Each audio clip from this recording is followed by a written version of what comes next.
The day I met Reverend Umar, I came with fire. I dropped my seed, waiting for impartation. The man said, sit down. You think you are the first I've seen? I've been here for more than 60 years. He asked me, how much is your library? That was when I discovered I didn't even take stock of my library. I now understood why these men are where they are. You see Umar and you say, ah, anointed evangelist. He said, my library is worth 55 million. My library is worth 55 million. My library. So he has forgotten the shoes he bought. He has forgotten the clothes he bought, but he knows his library. And he said, if you want to lead your generation, go and read. Don't just buy the book, read them. Bishop Oyedepo said, they wanted to, when they started Covenant University, they needed a book. The vice chancellor didn't have it. They looked for it, they couldn't buy it because it's no longer in the market. He didn't just know he has it. He knew the cabin where the book was in a shelf. He said, go to this library, go to this box, check this cabin. The book must be somewhere there. And they went and removed it and brought it for him to give a professor.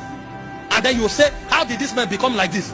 They sold into their life. They started buying books when they were very young men. They read them, they kept them. Their legacy is their books, not their bank account. This is a generation where men invest in nothing. You say you are a businessman. How many summits have you attended? You want to be great? You will carry your last savings. Instead of buying a suit, you will go and pay for a business summit. You will enter that convention. Sit down for those who have made it to talk to you. You will learn things that you will never find anywhere. That's why I said, buy the truth, sell it not. I remember 12, 15 years ago, even when I was serving, I carried my last cash to travel to Lagos from Warri for Christ Embassy Cell Leaders Conference. In fact, that leaders conference we went, I told Pastor Sonny, join me in Lagos.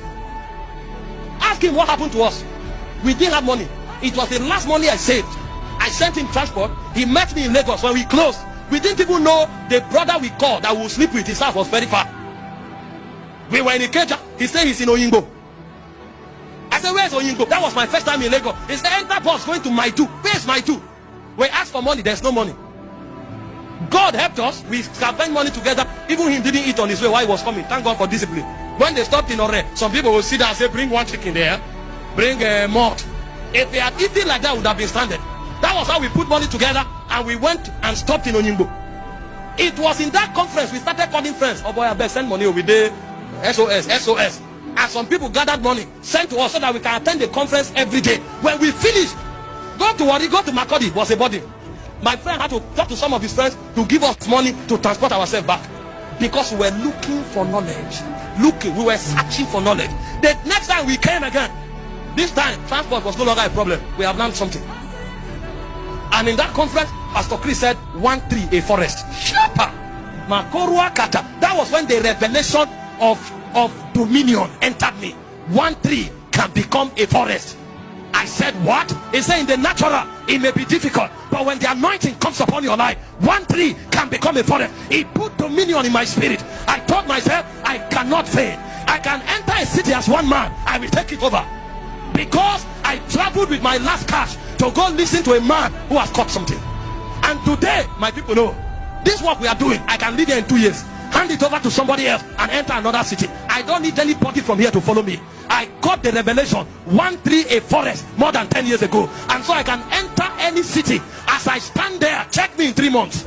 You will find many trees standing because I caught it. I didn't read it in a book. I paid the price to seek the one that had it, and I caught it from him. He said, follow them who through faith and patience obtain the promise. You must pay the price to search for truth. You must pay the price to pursue knowledge. That's what makes you.